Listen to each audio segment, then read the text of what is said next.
आज की मैं अपनी इस वीडियो में आपको एक्जिमा के बारे में बताऊंगी कुछ। एक्जिमा क्या होता है? एक्जिमा ये एक स्किन डिजीज है।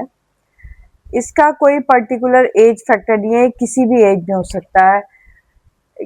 बच्चे, बड़े, कोई इसका पर्टिकुलर एज फैक्टर नहीं है। ना ही इसका कोई वो है कि ये मेल में होता है ज़्यादा, फीमेल्स में होता है, बच्चों में होता है, किसी को भी हो सकती है ये प्रॉब्लम। इस ये दो टाइप का एक्जिमा होता है, एक तो ड्राई एक्जिमा, एक वेट एक्जिमा। ड्राई में क्या होता है, स्किन जो है एकदम ईचिंग ड्राई सी होगी, फपड़ी सी जमी होती है। और वेट में ये होता है कि जो स्किन होगी उसमें थोड़ा चिपचिपा सा फ्लूइड होगा।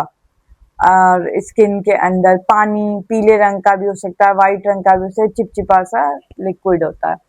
इसका जो कोई पर्टिकुलर एक्साइटिंग फैक्टर नहीं है, कोई इसका कॉज नहीं है। वैसे तो ये ज्यादातर हेरिडिटी फैक्टर होता है। सपोज किसी की फैमिली हिस्ट्री है तो उसमें ये बच्चों को हो सकता है, एक दूसरे को। ये ऐसा नहीं है कि ये छूत की बीमारी है, लेकिन ये है कि हाँ, ये हेरिडिटी मैटर्स करता है। और सबसे इसका जो इम्पोर्टेंट जो कॉज है,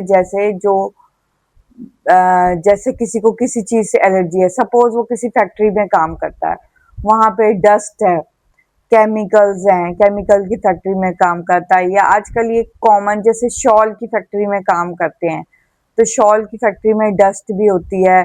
और ये जो है ना, हाथों के ऊपर रहता है, जो स्वेटर्स बनाते हैं, उनके केस में देखा है कि ये हाथ में ड्राई एक्जिमा होता है ये।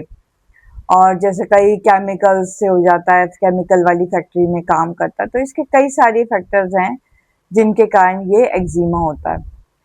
इसका जो ट्रीटमेंट है वो होम्योपैथी में बेस्ट ट्रीटमेंट है। होम्योपैथी से जड़ से ये बीमारी जाती है, क्योंकि अगर हम एलोपैथी लेंगे तो उस टाइम तो वो ट्यूब्स दे देंगे, खाने वाली स्टीरॉइड्स वगैरह दे देंगे, जिससे कि उस टाइम तो पेशेंट बहुत खुश हो जाता है, एकदम साफ हो जाती है। कुछ समय बाद ये मोर एग्रावेटेड फॉर्म में बाहर आती है, लेकिन होम्योपैथी में ऐसा नहीं है। फिर ये टाइम कंज्यूमिंग तो प्रोसेस है, लेकिन ये परमानेंट, इससे ये क्यों कवर अप हो जाता है। और इसके जो साइन एंड सिम्टम्स हैं, इसमें मेन ईचिंग बहुत होती है।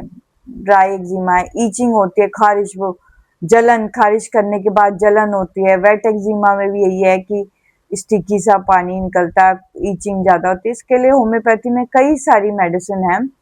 तो इसका जो हमें इस बात का ध्यान रखना है, जो मेन हमारा एक्साइटिंग मेडिसिन के साथ साथ जो इसका मेन कॉज है ना, उसको भी हम रिमूव करने की कोशिश करें। जैसे अगर अवॉइड कर सकते हैं, जैसे जो कि फैक्ट्रीज में काम करता है तो थोड़ा अवॉइड करें, मास्क पहन के जाएं, या किसी को किसी चीज से एलर्जी है, सपोज खाने में कोई चीज ऐसी है, तो वो नोट करें कि मैंने अभी क्या खाया था जिससे एकदम खारिश हो गई और सारा बॉडी में रैशेस से हो गए, तो वो भी एक्साइटिंग इसके कॉजेज हैं।